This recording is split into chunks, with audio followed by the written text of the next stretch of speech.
Oh wow, they initiated coverage on Fisker yesterday at buy rating at $22 and the stock went up 32%. That's absolutely crazy. Hey guys, welcome back. Patrick here. So yeah, today I want us to talk about analyst ratings. Do they matter? Are they accurate? Should you pay attention to them? And how are they going to affect your stocks in the future? Please like and subscribe, it really helps out. And also, if you're looking to do some Christmas shopping, if you like reading, I added in the description some books that I think you might enjoy. So let's get started now.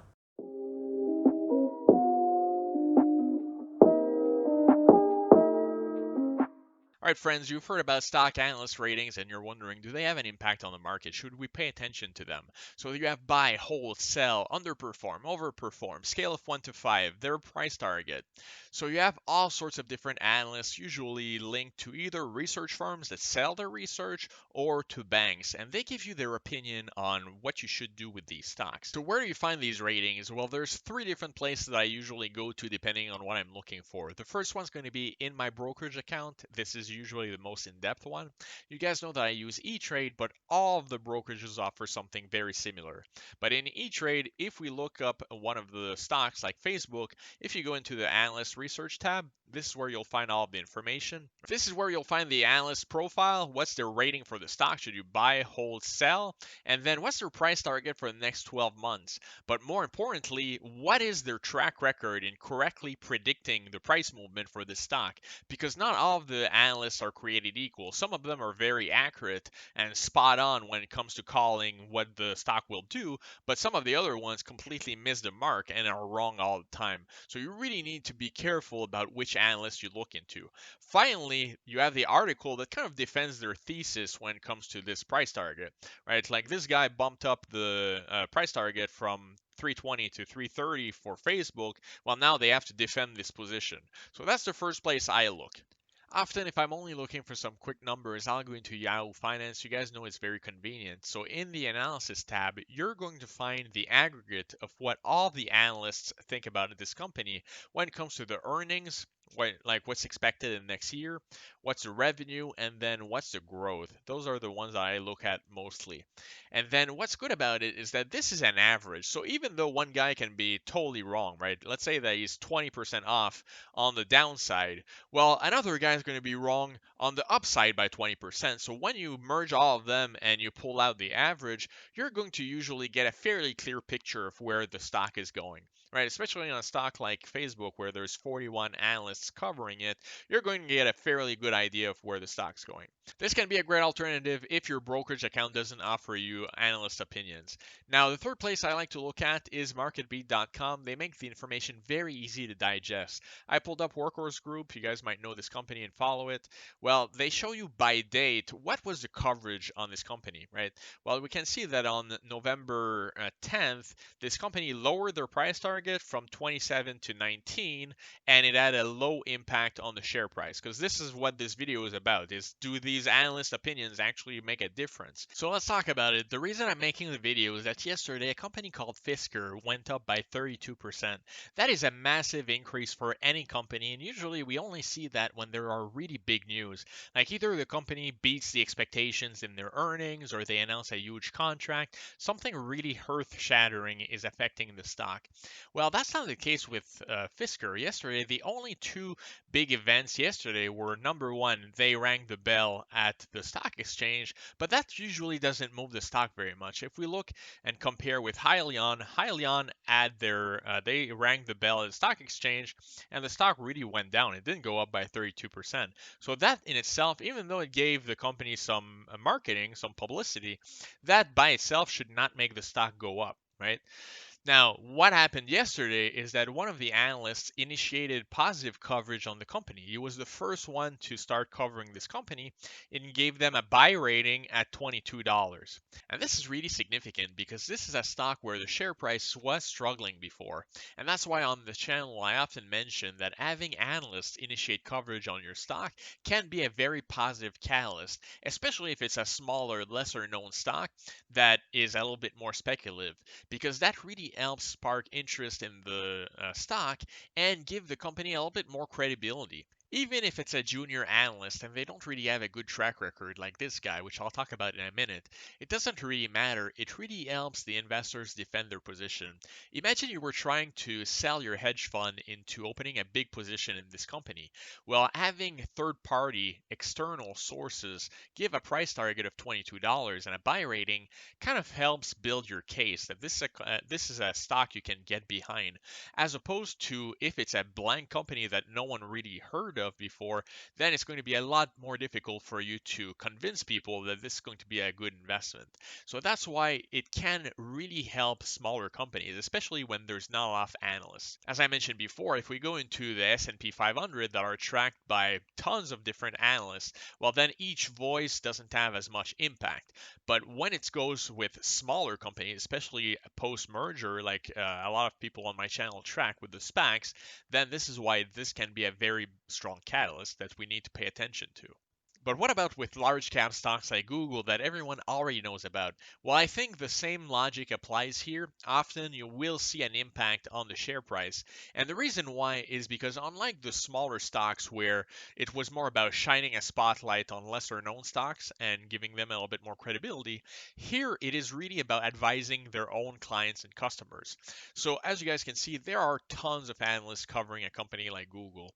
You have pages and pages of them, and all of them basically have the same rating. Everyone says it's a buy.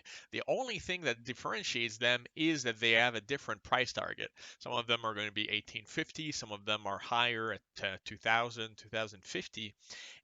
What's important here is that all of these analysts are linked to very big banks. You have Citigroup, Morgan Stanley, JP Morgan, or advisory companies.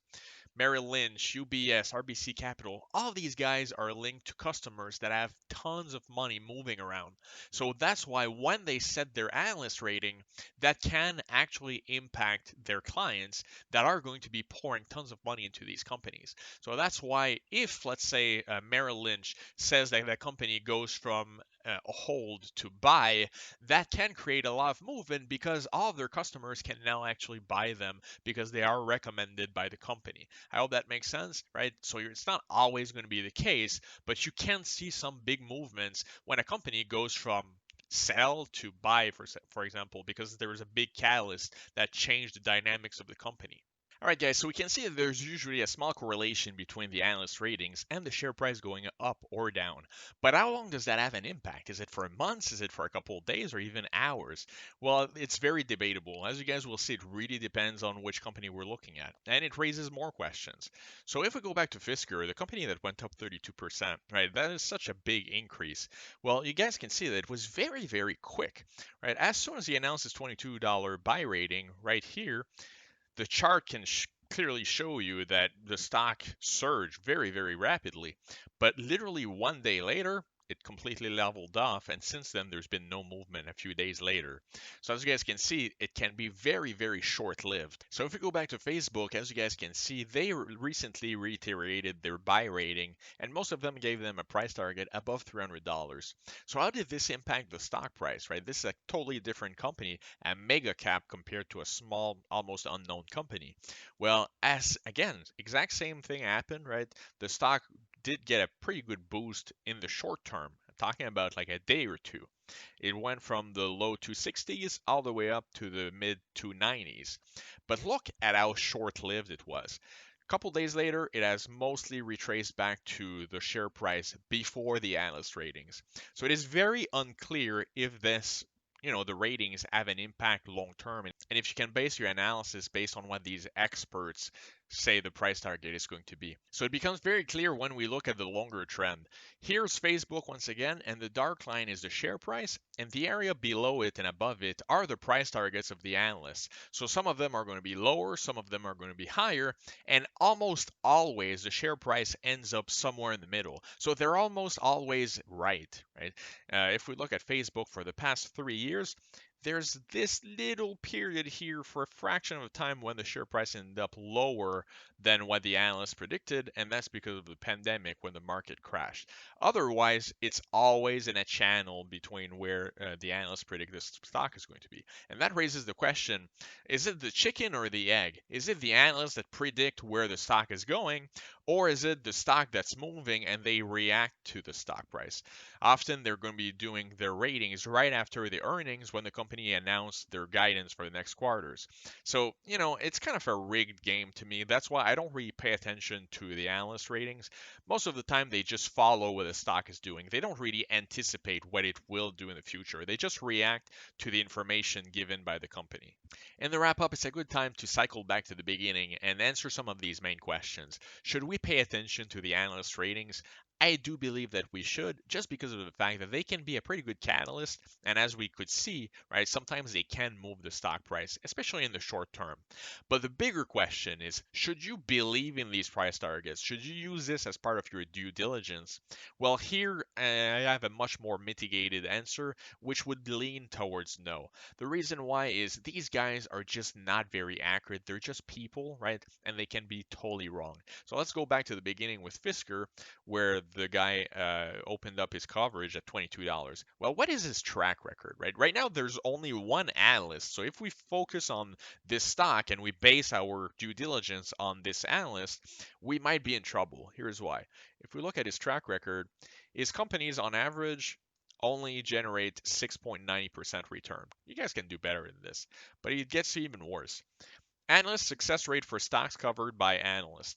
172 of the analysts' 360 recommendations had positive returns in the 1 year following each stock rating, so 47.8%. That's not even 50%. The guy does not bat 50%.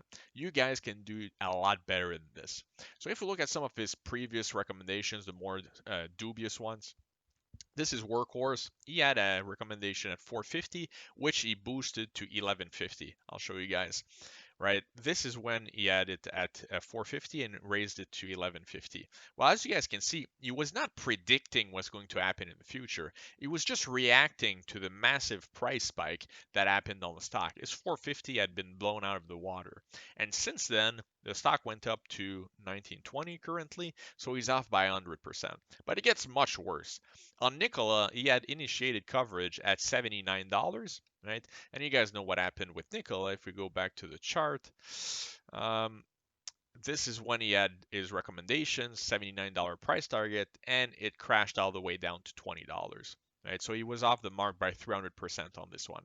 So what I do recommend is if you go on one of the better known companies like a Facebook that have 41 analysts, well, if you go on the analysis tab and you see a lot of them and you can get an average for the earnings estimate, well, that will probably help you out a little bit better because as we mentioned, most of the time it's going to fit it's going to land in the middle somewhere. But when there's only one analyst, and as you guys can see, the track record is not good, don't use that for your due diligence. So, guys, let me know in the comments what you guys think about these analysts. Should we really trust them? Do they move the stocks? Let me know what you think. We'll talk about it. And I really hope you enjoy the video. Please like and subscribe. I'll see you guys in the next one.